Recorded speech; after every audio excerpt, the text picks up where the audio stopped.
अस्सलाम नाज़रीन, मैं हूं असद अली तूर अपने प्रोग्राम असद तूर अनसेंसर्ड में। आज हम आपको दो बड़ी खबरें देंगे। एक तो जो इमरान खान साहब ने अब 26 नवंबर को रावलपिंडी पहुंचने की कॉल क्यों दी है, ये एग्जैक्ट मुकाम क्या होगा जहां पर ये अब वो धरना देंगे, और धरना नहीं, क्या वो करेंगे वहां पर, क्या उनका अगला लाएमल होगा, हम आपको ये एक्सक्लूसिवली बताएंगे। और इस 26 नवंबर की क्या सिग्निफिकेंस है ये हम आपको बताएंगे। इसके अलावा हम आपको आज जिस एक और चीज़ के ऊपर बात करेंगे वो क्या इमरान खान साहब की ये शादी भी जो कि उन्होंने बुशरा बीबी से की है, तलाक पर इसका खात्मा होने जा रहा है, ज़रा इस पर भी आपको कुछ बड़ा बताएंगे। और ये बड़ी दिलचस्प ये एक चीज़ है जो हम आज डिस्कस करेंगे। तो देखिए, पहली बात तो ये है कि जो इमरान खान साहब ने जो अपना मार्च है, अब उसको जो वर्क फ्रॉम होम वो कर रहे थे, अब उन्होंने उसको जिसे कहते हैं कूड़ेदान में फेंक दिया है प्रॉपर। पहले भी खैर वो उसके साथ कोई खास बंदा तो था कोई नहीं, वो आपने देखा होगा। आज वो उन्होंने तस्वीर भी ट्वीट की, सलमान अहमद ने जो पीटीआई के सिंगर हैं और इमरान खान साहब के वो तर्जमान भी हैं, कि वो विक्ट्री का निशान बना रहे हैं कि हम आओ अवाम कप्तान के लिए निकल आए। कोई बंदा ही नहीं है नीचे, कोई बंदा ही नहीं है। और उसका हौसला देकर सलमान अहमद ने तस्वीर ट्वीट भी कर दी। तो पल्ले तो कुछ था नहीं इस मार्च के, बल्कि उल्टा इस मार्च में खान साहब ने 3 कीमती जानें ली। एक 4 बच्चों की माँ सहाफ़ी बेचारी की जान ली अपने कंटेनर के नीचे देके। एक यंग टीनेजर लड़का उसकी बाइक को अपने कंटेनर के नीचे दे के, क्योंकि रॉन्ग वे से जा रहे थे, उसकी जान ली। फिर अल्टीमेटली मौज़म अली की खुद इनके गार्ड्स ने गोली मारकर जान ली, और अपने भी जान को इन्होंने ख़तरे में डाला जो इनके ऊपर फायरिंग हुई। तो अल्लाह में का शुक्र है खुद तो बच गए, लेकिन 3 लोगों का सर ले गए इस टोपी ड्रामा किस्म के मार्च के चक्कर में। तो अब जो खान साहब ने जो 26 नवंबर की कॉल दी है, ये क्यों दी है और क्या वेन्यू होगा, क्या करेंगे खान साहब, ये हम आपको बता देते हैं। इसमें कौन सी ऐसी बात है। तो देखिए, खान साहब को अब जबकि ये क्लियरली मैसेज दे दिया गया, जो कि शट अप कॉल थी, कि आप का इस्तेमाल हो चुका, जो हम आर्मी चीफ की तैनाती के लिए जो आप चाह रहे थे कि कितना आप इन्फ्लुएंस करें उस प्रोसेस को और गवर्नमेंट के ऊपर कितना प्रेशर आए ताकि जो कैंडिडेट्स हैं वहाँ पर कहीं ना कहीं इस्टेब्लिशमेंट की भी सुनी जाए, तो उसके लिहाज से आपसे काम लिया जा चुका। अब आप मज़ीद कुछ नहीं करेंगे, अब आप चिल करें। तो वो फिर खान साहब को लॉन्ग मार्च ख़त्म ही करना था।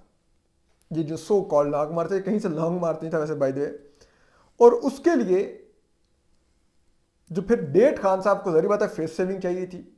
तब क्या करें यार, वो कारकुनों क्या कहेंगे एकदम से क्यों लॉन्ग मार्च ख़त्म हो गया। तो वो फेस सेविंग के लिए फिर उन्होंने ऐलान कर दिया, लेकिन डेट जो ऐलान की वो 26 नवंबर ऐलान की, आर्मी चीफ की तैनाती से 3 दिन पहले की। लेकिन तब तक आर्मी चीफ जो नए होंगे उनका नाम ऐलान हो चुका होगा, नोटिफिकेशन हो चुका होगा कि इन्होंने जनरल कमर बाजवा से छड़ी लेनी है 29 नवंबर को। 26 को फिर ये फेस सेविंग के लिए जलसा करेंगे ताकि वो तमाम अमल मुकम्मल हो चुका हो और कोई ऐसे तनाज़े का बायस ना बने कि ये उस वक्त सड़कों पर थे और ये उस तैनाती के बारे में कुछ गुफ्तगू फरमा रहे थे। तो वो ऐलान हो चुका होगा। जो खान साहब हैं वो अपना जिसे कहते हैं, उसके बाद 26 नवंबर को एक फेस सेविंग के लिए पिंडी में धरना नहीं देंगे, जलसा करेंगे। क्या करेंगे हम आपको खबर दे रहे हैं, जलसा करेंगे। और खान साहब जीएचक्यू के भी कहीं इर्द गिर्द वो जलसा नहीं करेंगे। खान साहब ये जलसा मरी रोड पर करेंगे, और ये जलसा हम आपको ये भी खबर दे दें लियाकत बाग वाली साइड पर नहीं होगा। ये फैज़ाबाद से कुछ पीछे एक स्टेज लगाया जाएगा जहां पर खान साहब एक जलसा करेंगे। इस्लामाबाद नहीं दाखिल होंगे, इस्लामाबाद से दूर दूर रहेंगे, और वहाँ पर जलसा करके एक रवायती सी तकरीर करेंगे। जो नए आने वाले आर्मी चीफ हैं उनको मुखातिब करके उनको कहेंगे कि देखिए,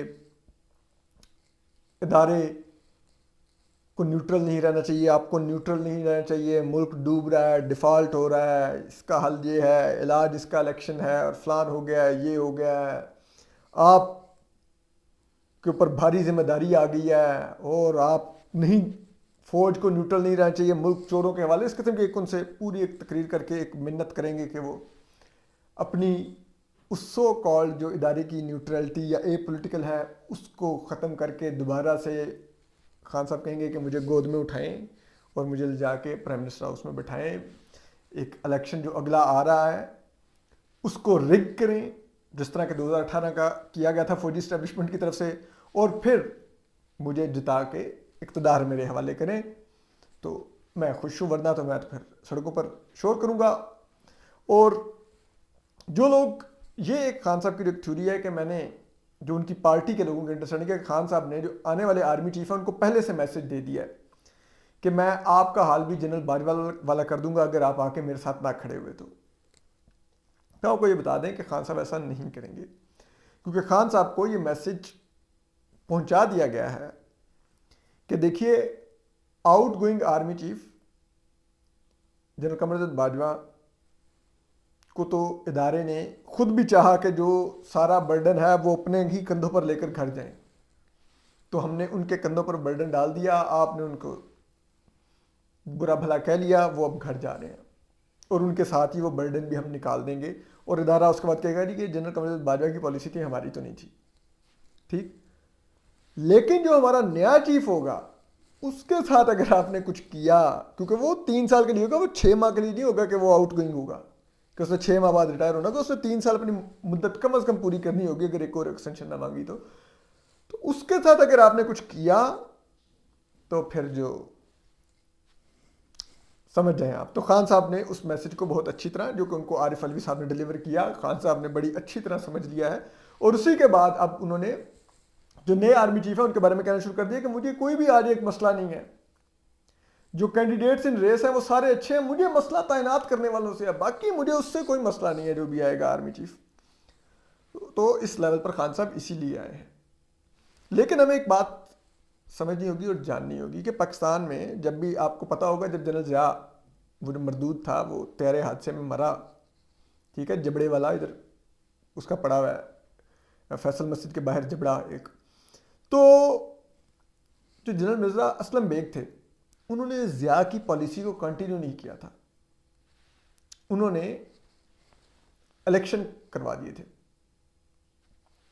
सेम जनरल मुशर्रफ जो गद्दार भगोड़ा है, फांसी का मुजरिम है, मफरूर, उसने भी जब वर्दी उतारी और जनरल अशफाक परवेज़ कियानी जो वाइस चीफ ऑफ स्टाफ थे और ऑटोमेटिकली आर्मी चीफ बन गए, उन्होंने जब कमांड संभाली तो उन्होंने भी मुशर्रफ की पॉलिसी को कंटिन्यू नहीं किया। उन्होंने इलेक्शन होने दिए मुल्क के अंदर और उन्होंने एक बज़ाहिर एक तासुर दिया कि जी फ़ौज को हम सरकारी इदारों से विड्रॉ कर रहे हैं पोजीशन से, और फ़ौज ये पोलिटिकल और फलान ये वो, उस दौर में भी हमने देखा था ये।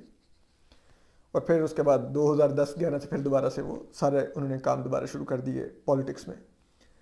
तो अभी भी ये इस बात का ही गालिब इम्कान है कि अब जितनी फस क्रिएट हुई है तो फ़ौज वक्ती तौर पर आके खुद को डिस्टेंस करेगी जनरल कमरदीन बाजवा साहब के बाद।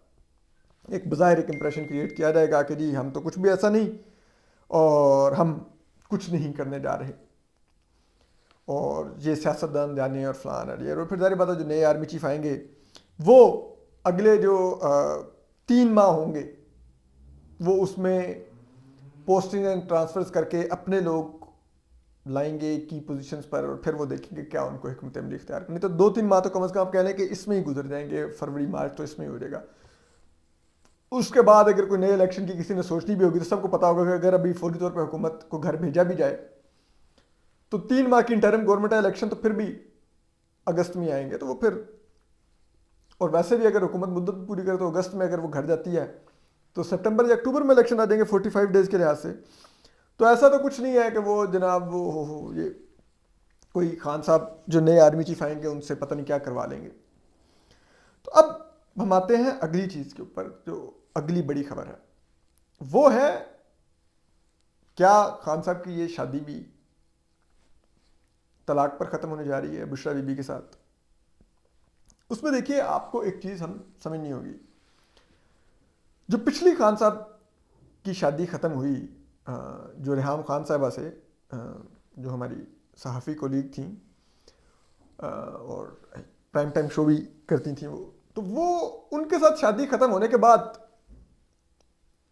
खान साहब ने अपने लोगों के ज़रिए उनके बारे में क्या खबरें चलवाईं, अफवाहें उड़ाईं, इवन के बयानात भी दिलवाए कि जी वो उनके ऊपर मुझे जनाब वो था कि वो बड़ा पावर कंट्रोल करना चाहती हैं, और प्लस उनके बारे में ये इल्ज़ामात लगवाए कि जी वो अपनी एक, क्योंकि सारी बात उनका एक ड्रीम प्रोजेक्ट था कि वो फिल्म बना रही थी, तो उसके लिए वो फाइनेंसर ढूंढ रही थी और वो को फाइनेंसर के फाइनेंस चाह रही थी, ये वो, और वो इस तरह के माली मामलात के उनके ऊपर इन्होंने इल्ज़ामात लगाए।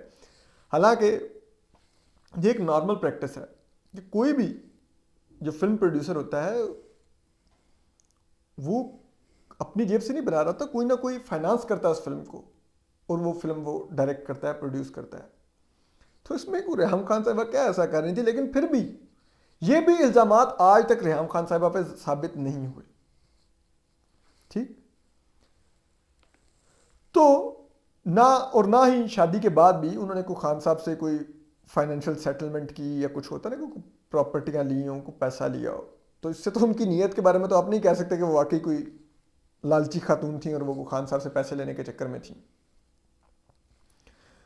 तो लेकिन इन्होंने उस तलाक की वजह जो जवाज घड़ने की कोशिश की इमरान खान साहब ने और इनकी जमात ने, पीटीआई ने, कि वो कोई माली मामलात थे रेहाम खान साहबा के जो कोई बहुत क्लियर नहीं थे, इस वजह से खान साहब ने उनसे अलहदगी इख्तियार कर ली। लेकिन वो तो इल्ज़ामात थे जो आज तक साबित ना हुए, जिसकी आज तक एविडेंस ना दी गई। यहां पर जो बुशरा बीबी हैं उनके ऊपर तो अरबों करोड़ों के इल्ज़ामात लग रहे नहीं, नजर भी आ रहे हैं कि उन्होंने किया है। जो घड़ियां बेचने में वो इन्वॉल्व हैं, ठीक है, उनके जो साबका शोहर और उनके साबका शोहर से जो बच्चे हैं, औलादे हैं, वो इब्राहिम वगैरह कोई शराब की बोतल के साथ पकड़ा जा रहा है, कोई टाउटी कर रहा है, पोस्टिंग ट्रांसफर्स में पैसे बना रहा है। उनकी दोस्त का शोहर एहसन जमील गुज्जर वो डीपीओ ट्रांसफ़र करवा रहा है, कभी कुछ करवा रहा है, वो लहदा पैसे पकड़ रहे हैं।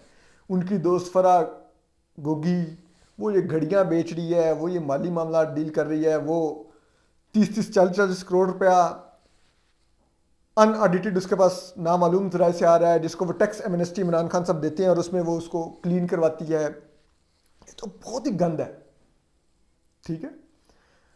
तो यहां पर खान साहब किस मुंह से शादी को वो कंटिन्यू करेंगे? एक सिनेरियो है ना, सोचे ना कि, और सब कुछ नजर आ रहा है, और खान साहब बड़े तिलमिला के बुशरा बीबी साहिबा को और फरा खान साहिबा को डिफेंड करने टीवी पर आ जाते हैं, प्रेस कॉन्फ्रेंस करते हैं, ट्वीट्स करते हैं, धमकियां देते हैं उनके लोग, ये वो, ठीक है। लेकिन हाउ लॉन्ग खान साहब ये करेंगे? क्योंकि वो आप देखें ना, शाहजेब खानजादा साहब पिछले 4 शोज के अंदर उन्होंने जो ये तोशा खाना की घड़ियों पे जो खान साहब को घेर घेर के मारा है, ठीक है।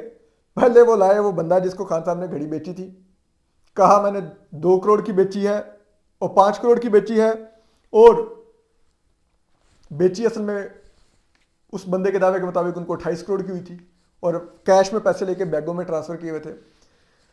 वो एक हाथ से लिखी हुई रसीद लेके आ गए कि नहीं देखो हमने इसको इस्लामाबाद में 5 करोड़ की बेची थी। बाय द वे वो हाथ से लिखी हुई रसीद भी एक कतरी खत है, जिस तरह नून लीग के बारे में पीटीआई वाले कहते थे ना कि वो कतरी खत, तो ये हाथ से लिखी हुई रसीद भी कतरी खत ही है फिर, ठीक है। वो रसीद लेके आ गए, ठीक है, जो कच्ची रसीद है कि जो मर्जी इस पर पैसे लिख लो। वो सहाफ़ी हसन अयूब साहब कहते हैं कि मैंने इस दुकान से घड़ियाँ खरीदी हुई और उन्होंने मुझे भी ये कहा था कि आप जो मर्जी अपनी रसीद मर्जी की फिल कर लें। तो वो रसीद लेके आ गए, और फिर वो जो रसीद थी वो भी साबित नहीं हो रही, वो मालिक गायब है। घड़ी का हमने उसको बेची, उसने दुबई में बेची, दुबई से इस शख्स ने खरीदी है। वो दुबई वाला कहता है भाई मैंने बेची नहीं घड़ी, मेरा फेसबुक, मेरा जो इंस्टाग्राम का पोस्ट है उसको इस्तेमाल मत करो वरना सू कर दूंगा। और उसमें भी जुल्फी बुखारी साहब का नाम आ रहा है, शहजाद अकबर साहब का नाम आ रहा है, फराह गोगी का नाम आ रहा है, बुशरा बीबी का नाम आ रहा है। मलिक रियाज से हीरे लेने में बुशरा बीबी साहबा का नाम आ रहा है कि ये फराग होगी। वो कॉल है कि वो कह रही है जी मैंने, वो मलिक रियाज की बेटी बता रही है कि वो फराग होगी कह रही है कि आपने 2 कैरेट का हीरा दिया, उनको 5 कैरेट का कम अज़ कम दें, खातून अव्वल है वो। इस किस्म के शेडी डील्स करती रही हैं बुशरा बीबी, जिसमें उनके फिर कहीं पे उनके बेटे इस्तेमाल हो रहे थे, कहीं पे उनके साबिक शोहर इस्तेमाल हो रहे थे, कहीं पे उनकी दोस्त फराग होगी इस्तेमाल हो रही थी, कहीं पे वो पीटीआई के ऑफिशियल्स को इस्तेमाल कर रही थी। तो ये सब कुछ उन्होंने किया है और ये इतना ज़्यादा एम्बेरसिंग है ये सब कुछ, और इतना ज़्यादा शर्मनाक है, इतना ज़्यादा शर्मनाक है कि मतलब मैं कम अज़ कम मुंह नहीं दिखा सकता अगर मैं कुछ ऐसा किसी मामले में निकला हूँ। खान साहब तो बड़ा हौसला है उनका, उनकी जमात का कि वो जिस अंदाज में लगे हुए, लेकिन हाउ लॉन्ग। तो अगर वो जिस तरह रेहान खान साहब पर इल्ज़ाम लगाए थे और सिर्फ इल्ज़ाम लगाए थे और उन इल्ज़ाम की बुनियाद पर अलहदगी इख्तियार कर ली, यहाँ पर तो एविडेंस है कि इतनी नीच हरकतें की खान साहब ने बुशरा बीबी के साथ मिलके। घड़ियाँ बेची, तहाइफ बेचे, मुफ्त के उठा के घर ले गए, अंडर वैल्यू करवाए तकरीबन। वो वैसे तो कह रहे हैं 1 अरब 70 करोड़ की घड़ी है $12 मिलियन को। भाई $12 मिलियन जो है वो 1 करोड़ 20 लाख रुपए बनते हैं, डॉलर 220 रुपए से ऊपर है। तो आप उस लिहाज से देखें तो 2.5 अरब से ज़्यादा की घड़ी है, वो बेच दी। अब 2 घड़ियाँ और बेच दी हैं, वो भी शाहजेब खान साहब निकाल कर ले आए और कहा करी घड़ी 50% मैंने पे करके लिया है, चेक दिया था, वो निकला कि 50% भी नहीं दिए, 20% पेमेंट की और वो भी चेक नहीं दिया, कैश दिया। किसके पैसे थे वो भी अब डेट से निकली है कि जिस डेट की रसीद है घड़ी बिकने की, उसी डेट की तोशा खाना से लेने की रसीद है। तो इसका मतलब है कि कैश किसी और से लेके दिया और वो इनफैक्ट जाके घड़ी पहले बेची और फिर उस घड़ी के पैसों से ही उसकी अदायगी कर दी। ये भी उसूलों के खिलाफ वर्जी है, रूल्स की खिलाफ वर्जी है जो इस तोशा खाना के रूल्स हैं। तो ये सारा इस किस्म के मामला खान साहब ये बुशरा बीबी के साथ मिलकर करते रहे हैं। तो फिर ये शादी तो फिर किस तरह चलेगी? अब बाज़ लोग कह रहे हैं कि नहीं इमरान खान साहब ने बुशरा बीबी साहबा को इसलिए रखा हुआ है कि उनके ज़रिए उनको इक़्तिदार मिलेगा और पहले भी वही उनको इक़्तिदार मिलेंगे। तो देखिए ये सब कुछ रबिश है, ये सब कुछ झूठी स्पेकुलेशंस हैं कि जी वो पीरनी है और उनके तावीज़ों की वजह से खान साहब इक़्तिदार में आ गए या मुबैना तौर पर उनके हाथ में जिन है। ये वो सब कुछ झूठी कहानी है। अगर वो कोई बड़ी पहुंची हुई पीरनी थी तो खान साहब फिर इक़्तिदार से बाहर कैसे निकालेंगे? बचा लेती खान साहब को इक़्तिदार में। सीधी सी बात है। लेफ्टिनेंट फैज़ हमीद साहब की वजह से खान साहब इक़्तिदार में आए थे। लेफ्टिनेंट फैज़ हमीद साहब जब तक डीजीआई से ही रहे, खान साहब इक़्तिदार में रहे। जिस दिन उनकी पोस्टिंग हुई उसके 5 माह के अंदर अंदर वो क्या सिराज औरंगाबादी साहब का शेर है, ना जनू रहा ना परी रही, ना तो तू रहा ना तो मैं रहा, रही तो से बेखबरी रही, जो रही सो बेखबरी रही। तो जब लेफ्टिनेंट फैज़ हमीद साहब चले गए तो फिर ना जनू रहा ना परी रही, ना तो तू रहा ना तो मैं रहा, और फिर ना तो हुकूमत रही, ना वज़ीर आज़म हाउस रहा, ना इज़्ज़त रही, ना कोई स्पोर्ट रही, और सड़कों पर ख्वार फिर रहे हैं खान साहब। कोई पूछने वाला नहीं। कभी कहते हैं आर्मी चीफ मेरा लगवा दो, कभी कहते हैं इलेक्शन की डेट दे दो, कभी कुछ। भाई इलेक्शन की डेट लेनी है आपके पास सीधा ऑप्शन है, आप मांग रहे किस बात की डेट है?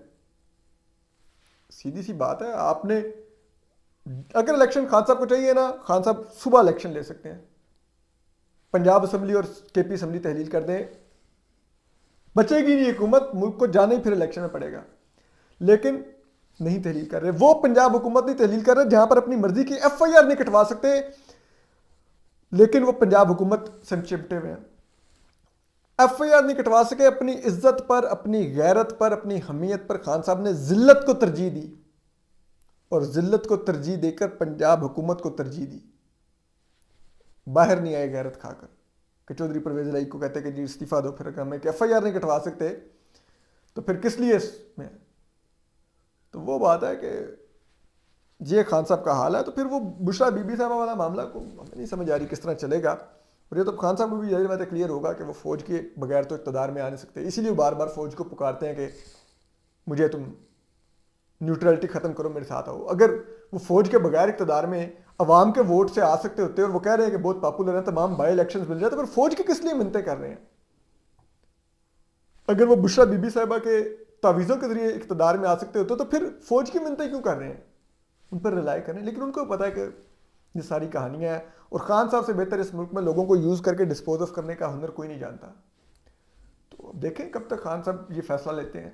हम आपको अपडेट करते रहेंगे। अपना ख्याल रखिए। अल्लाह हाफिज़।